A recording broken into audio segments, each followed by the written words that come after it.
कुछ लाइंस कहूंगी तो ध्यान से सुनिएगा। आज राष्ट्रीय गणित दिवस के उपलक्ष्य में यह भारत में प्रत्येक वर्ष 22 दिसंबर को मनाया जाता है। इसी दिन भारत के महान आधुनिक गणितज्ञ श्रीनिवास रामानुजन पैदा हुए थे। वैसे तो भारत में कई महान गणितज्ञ पैदा हुए हैं, लेकिन श्रीनिवास रामानुजन को आर्यभट्ट के बाद, जिन्होंने बिना किसी डिग्री के खुद से ही गणित का अध्ययन किया और 12वीं फेल होने के बाद भी ये गणित के जादूगर बन गए। लास्ट में कुछ लाइंस इनके बारे में। कोई मुश्किल बताता है, कोई आसान समझता है। कोई मुश्किल बताता है तो कोई आसान समझता है। मैथ सब्जेक्ट है ऐसा, इससे हर कोई डरता है। मैथ सब्जेक्ट है ऐसा, इससे हर कोई डरता है। इसमें राज है ऐसा क्या, तुम्हें लो मैं बताती हूँ। जो रटता है वो रोता है और जो समझता है वो हंसता है। Thank you. Now I would like to invite Manju ma'am.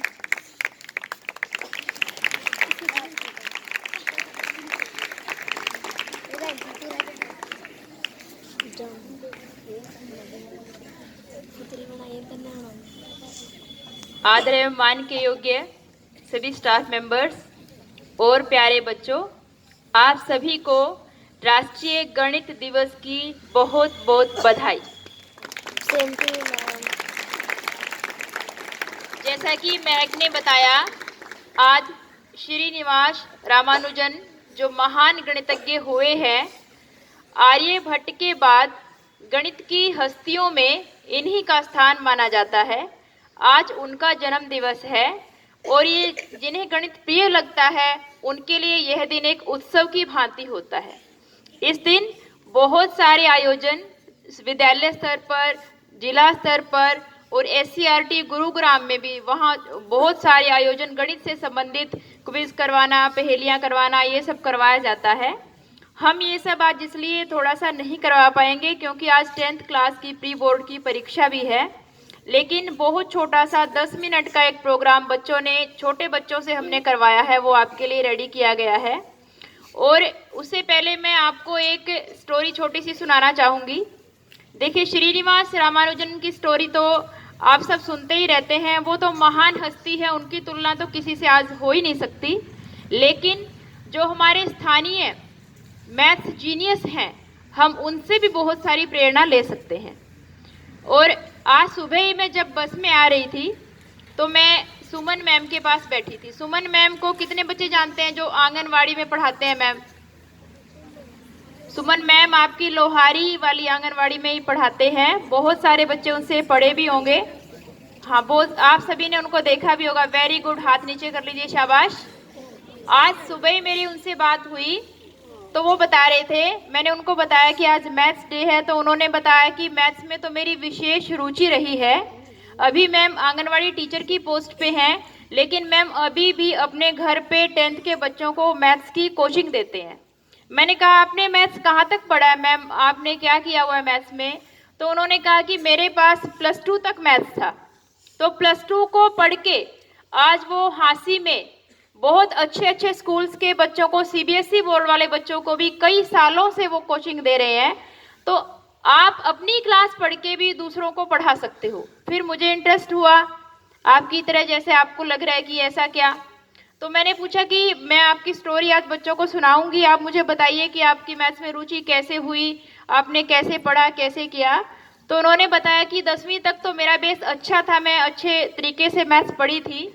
लेकिन जब मैं 11th में मैंने जो हांसी का किले के पास जो विद्यालय है, सरकारी विद्यालय लड़कियों का, वहाँ दाखिला लिया तो वहाँ गणित के टीचर नहीं थे।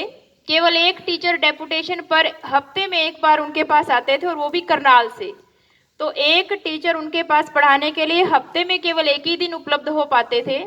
तो लेकिन कहा उन्होंने, मुझे मैथ्स में इतनी रुचि थी कि मैंने जो गाइड, जो सॉल्यूशंस होते हैं मैथ्स के, देखिए वो भी एक्सपर्ट टीचर से लिखते हैं। गाइड का प्रयोग कब बुरा है? जब आप उस पर आधारित हो जाते हो, उसमें से रट लेते हो चीज़ों को और उनमें नकल करने की कोशिश करते हो, तब वो प्रयोग बुरा है।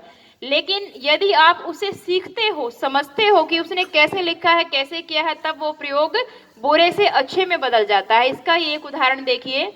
तो वो कहते थे कि मैं हर रोज 5-6 प्रश्न तैयार करके लेके जाती थी। मुझे ये रुचि थी कि मुझे बच्चों को क्लास में जाकर के करवाना है। जब कोई ये कहता था कि किसी को ही नहीं आता है मैथ्स और इस लड़की को आता है, तो क्लास में मुझे बड़ी अच्छी फीलिंग आती थी, बहुत अच्छा लगता था। तो इसलिए मैं 5-6 सवाल हर रोज तैयार करके लेकर के जाती थी और अपनी क्लास के बच्चों को करवाती थी। फिर एक दिन हमारा टेस्ट हुआ, हाफ ईयरली एग्जाम हुआ, तो 100 में से बाकी सभी बच्चों के तो कुछ के ठीक ठाक मार्क्स आए, कुछ फेल भी हुए, और मेरे 83 नंबर आए 100 में से। मैम के 83 नंबर आए। तो उन्होंने, टीचर ने उनको बुला करके पूछा कि बेटा तेरे इतने नंबर कैसे आए, क्लास लगती नहीं, मैं तो हफ्ते में एक बार आती हूँ, सिलेबस तुम्हारा पूरा हुआ नहीं, इतने नंबर आपके कैसे आए, आप कहाँ पढ़ते हो? तो उन्होंने बताया कि मैम मैं खुद पढ़ती हूँ, और जब तक मैं 5-6 क्वेश्चन तैयार नहीं कर लेती हूँ, गाइड से नहीं कर लेती हूँ या कहीं से भी, उस टाइम ये बात है 1989 और 88 की, उस समय मैम ने 11वीं 12वीं की थी। उस समय आप समझ सकते हैं, न तो यूट्यूब थी, न घर पे किसी के मोबाइल ही होते थे कि वो इंटरनेट का प्रयोग कर पाए, और ट्यूशन या कोचिंग भी मैम कहीं टीचर के पास भी नहीं जाते थे। सेल्फ स्टडी का इतना अच्छा उदाहरण बहुत कम देखने को मिलता है। एक बार मैम के लिए जोरदार तालियां बजाइए। तो फिर अच्छे बच्चे टीचर को बड़े प्रिय लगते हैं। तो मैम ने फिर ऐसा किया कि मैम एक हफ्ते के लिए मुझे थोड़ा सा सिलेबस दे करके जाते थे कि ये सिलेबस आपको इस हफ्ते अपनी क्लास में पढ़ाना है। तो उन्होंने 11वीं में पढ़ते हुए भी अपनी क्लास को मैथ्स पढ़ाया, और उन्होंने खुद वो पढ़ाते थे एक हफ्ते के लिए, और उसमें जो डाउट रह जाते थे वो टीचर हफ्ते वाले दिन आकर के उनको बताते थे। और ये क्रम 11वीं और 12वीं में भी जारी रहा।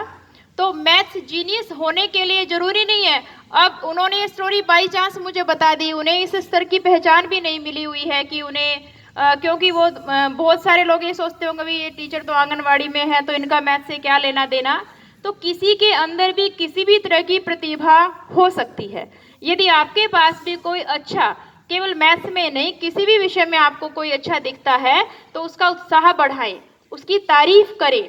एक वर्ड आता है कि वोकल फॉर लोकल, अपने स्थानीय लोगों के लिए आपको आवाज उठानी चाहिए, उन्हें प्रोत्साहित करना चाहिए। केवल दूर दूर की हस्तियों से प्रेरणा ले लेना कि वो लोग हैं बहुत अच्छे हैं, विदेश वाले अच्छे हैं, देश वाले अच्छे हैं, सेलिब्रिटीज हैं वो अच्छे हैं, आपके आसपास के लोग कितने संघर्षों में से निकल करके किस तरह से कार्य करते हैं, ये आपको देख करके प्रेरणा लेनी चाहिए। तो इसी बात को ध्यान में रखते हुए हमने भी, जो हमारे विद्यालय के जो मैथ्स के जीनियस हैं, जो स्टूडेंट्स हैं, वैसे तो हमारे पास गणित में बहुत सारे जीनियस बच्चे हैं, और विशेष रूप से 10वीं कक्षा में तो हमारे पास में 10 से 15 बच्चे बहुत जीनियस हैं। लेकिन उनमें से भी हमने 10वीं कक्षा के जो साप्ताहिक टेस्ट चल रहे थे, उस स्कोर का टोटल करके जो बिल्कुल आसपास के थे, किसी कक्षा में हमें एक ही बच्चा हाईएस्ट मिल गया, किसी में हमें 2 या 3 भी लेने पड़े, 10वीं में ही ऐसा हुआ। और रामचंद्र सर के सहयोग से 6ठी से 8वीं में भी हमने कुछ बच्चे छांटे हैं। महक उनके नाम अनाउंस करेगी, और मैं चावला सर को अनुरोध करती हूँ कि वो कृपया आएँ और इन बच्चों को प्रोत्साहित करें। और मैं श्री रामचंद्र सर से भी अनुरोध करती हूँ कि सर आप मंच पे आएँ, क्योंकि गणित का जो बेस अच्छा होता है तभी आप आगे कुछ कर पाते हैं। और मैं हाउस इंचार्ज शोभा मैम से भी अनुरोध करती हूँ कि मैम कृपया मंच पे आएँ।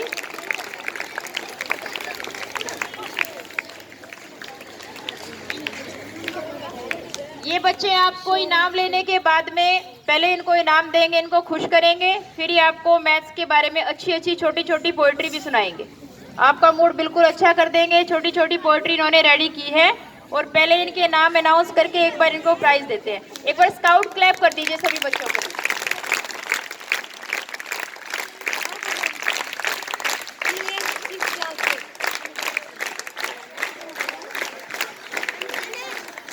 कमलेश बोल रहा है।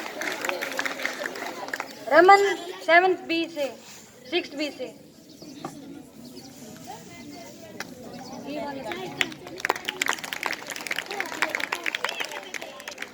कंचन 7th A।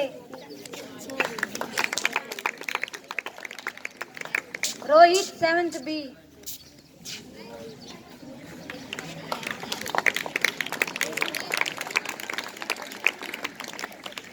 Riya 8th A।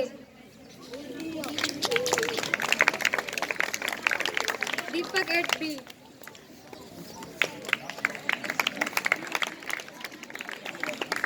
9th A से मुस्कान और कोमल। कोमल कैसे आई है ये सुने ध्यान से। मुस्कान के तो हाईएस्ट नंबर है इस बार सेट में, 31 मार्क्स बच्चे ने लिए हैं 40 में से। और कोमल को हमने क्यों लिया है, 9th क्लास से मैंने 2 बच्चे लिए, लड़कियों में कोमल और लड़कों में प्रिंस। ये बच्चे पहले बिल्कुल नहीं पढ़ते थे, ये इसलिए उदाहरण देने के लिए लिए कि आप जब भी सोचें जब भी आप पढ़ना शुरू कर सकते हैं। प्रिंस, सौरभ श्री विजेंदर और सुमित जिसका हाईएस्ट स्कोर है बॉयज में, ये दोनों बच्चे भी मंच पे आ जाएं। सुमित और प्रिंस, प्रिंस विजेंदर का आ जाओ बेटे। ये बच्चा एक बार सुनिए, आवाज नहीं बेटा, ऐसे मजा नहीं आएगा। ये बच्चा पिछले साल 9th कक्षा में कक्षा को उत्तीर्ण नहीं कर पाया था और मैंने इसको बहुत बार कोशिश की कि बेटा आपके पास दिमाग है, आप पढ़िए पढ़िए, लेकिन इसको अकल नहीं लगी। लेकिन कोई बात नहीं, 9th कक्षा में फेल होने के बाद में इसने इतना महसूस किया इस चीज को कि आज इसने मैथ्स में 40 में से 20 नंबर प्राप्त किए हैं। और जो 9th में जिसने मैथ्स में 20 या 20 की रेंज में मार्क्स लिए हैं, यानी कि वो बच्चा 10th में पक्का मेरिट ले सकता है। ये बात बिल्कुल निश्चित है कि अगर आप इसी तरीके से लगे रहे, आपने अपनी मेहनत को, अपने समय को बढ़ा दिया, निश्चित रूप से आपकी मेरिट आएगी।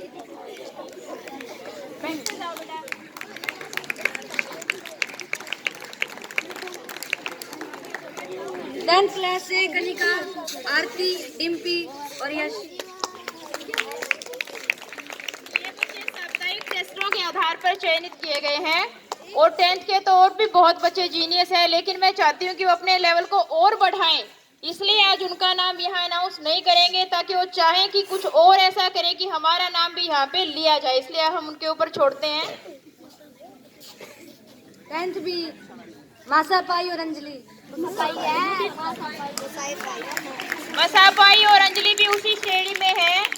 ये बच्चे सेक्शन को अलग करने के बाद इन्होंने अलग ही रूप दिखाया है और पढ़ाई में विशेष वृद्धि कर करके दिखाई है। दोनों बच्चों के लिए जोरदार तालियां बजाइए। और 11th क्लास से हमारे पास इस साल 3 जीनियस स्टूडेंट हैं, महक, मान्या और तमन्ना। तीनों बच्चे मंच पे आ जाएं। आओ शाबाश, तालियां बजाइए बेटा बच्चों के लिए।